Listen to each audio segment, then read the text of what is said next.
大家好，歡迎收睇 GNG 生活日常。今年一提到日本，大家不期然會諗到一本書《我所看見的未來》，就係因為呢個角落，大家對日本敬而遠之。出呢條片嘅時候，如果預言並冇應驗嘅話，大家應該能夠明白，天災係無法預測嘅。人類能夠做嘅就係由經驗之中學習，為不確定嘅未來做好準備。呢條片記錄咗我哋參觀石卷市門脇小學呢一個地震海嘯遺址。我哋首先坐 JR 去到石卷站，呢一度係漫畫家石之森章太郎嘅故鄉，所以佈置咗好多佢嘅作品。其中最為人熟悉嘅係蒙面超人、人造人009等等。佢曾經擔任過手塚治虫嘅助手，所以畫風都有啲似佢嘅師傅。由火車站坐的士大概10分鐘就去到門脇小學。期間我哋可以見到新起嘅一啲公營房屋。石卷市係位於日本東部宮城縣，係宮城縣第2大人口嘅城市，僅次於仙台。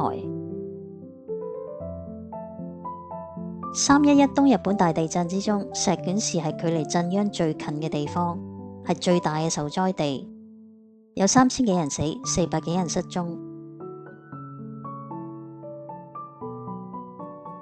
好快嚟到門脇小學門口，呢兩條柱其實係原本嘅校園大閘。學校好多時喺地震嘅時候都會作為一個避難所，所以地基係比較堅固，不同於一般嘅平房。門脇小學位於重災區宮城縣石卷市門脇地區，坐落喺日和山嘅山腳。311當日係9級地震。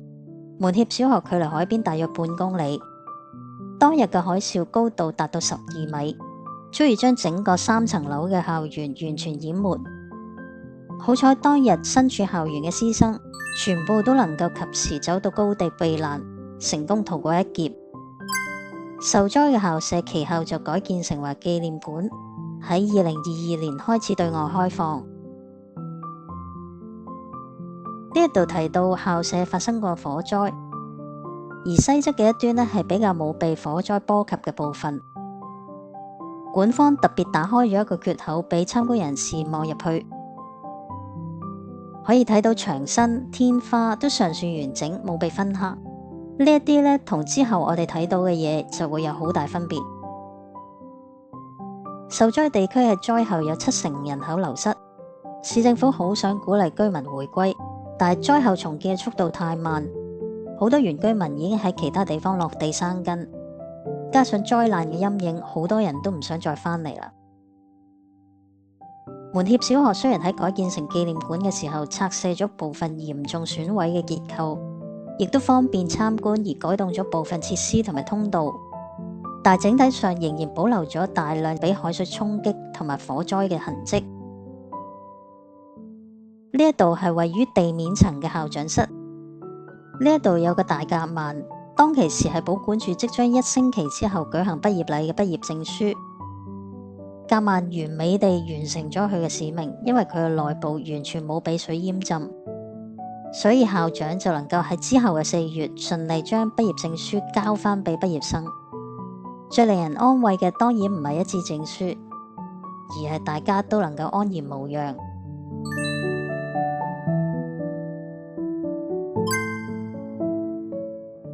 2011年311當日，海嘯大概係3點幾開始由太平洋湧向校園。隨住海嘯進一步推進，海浪開始湧入2、3樓嘅課室，呢度嘅書台同埋凳全部都剩返鐵枝，而課室嘅地板、天花、牆身全部都被燻黑，甚至乎係倒塌。呢啲係因為校舍嘅電力同埋煤氣設施受到海嘯衝擊之後發生大火。好多間課室水浸之後就變成火海，所有嘅木製品都燒成灰燼。門脇小學遭遇海嘯之後，改喺市內嘅其他學校授課。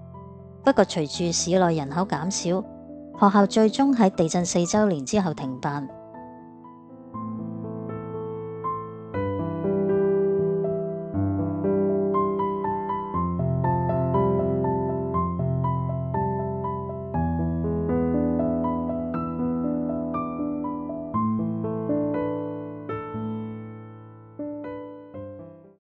由3樓向東南方望過去，就可以睇到半公里之外嘅太平洋。海嘯當日就係由呢一個方向湧去校園。原本嘅市容係咁嘅，如今我哋只係睇到新建嘅墓地同埋紀念館。呢個黑板嘅秀石呢，顯示咗當其時水位淹沒嘅高度。